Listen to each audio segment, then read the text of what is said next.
मुस्लिम महिलाओं के समान अधिकार को लेकर एक याचिका की सुनवाई करते हुए चीफ जस्टिस सूर्यकांत की बेंच ने कहा कि इस मामले का एकमात्र समाधान यूसीसी ही है। सुप्रीम कोर्ट की इस टिप्पणी के बाद से सियासी हलचल तेज हो गई है। सुप्रीम कोर्ट की इस टिप्पणी का एनडीए के नेताओं ने समर्थन किया है। देखिए, आज़ादी के अमृत काल में कॉमन सिविल कोड का अमृत निकलना देश के हित में है। और मैं आज़ादी के अमृत काल में कॉमन सिविल कोड का अमृत निकलने की बात इसलिए कह रहा हूँ कि जो संविधान के आर्टिकल 44 में हमारे संविधान निर्माताओं ने जो दिशा निर्देश दिया है समान नागरिक कानून की दृष्टि से, उसको जो है वो उस पर आगे बढ़ने की ज़रूरत है।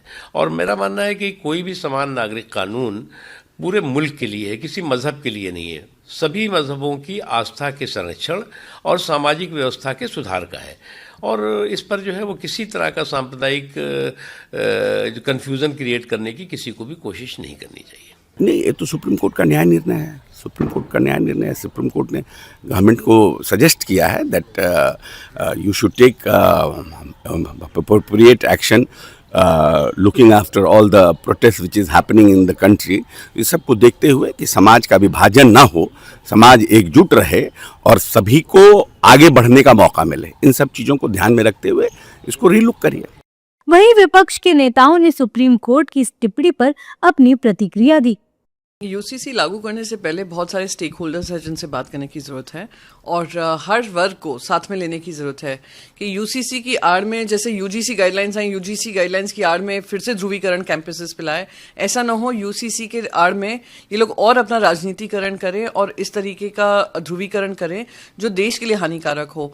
तो सुप्रीम कोर्ट ने जिस मंशा से कहा है वो इक्वल लॉ के हिसाब से कहा है कि equal opportunities, equal law and it should be same for all.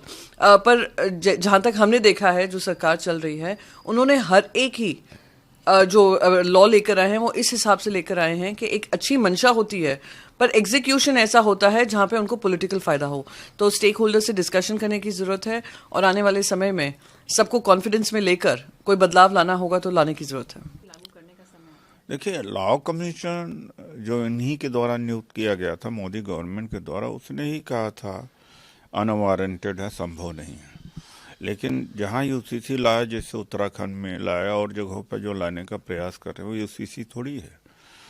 आदिवासियों को छोड़ दीजिए, इस कम्युनिटी को छोड़ दीजिए, साउथ इंडिया का क्या करेंगे जो अपने किथ एंड किन में ही शादी करते हैं। तो यूसीसी को एजेंडा जरूर बीजेपी बनाती रही, आज से नहीं बहुत दिनों से बनाती रही है। जनसंघ थी तब और उसके बाद में बीजेपी बनी तब आरएसएस का था ही, लेकिन करते क्यों नहीं है?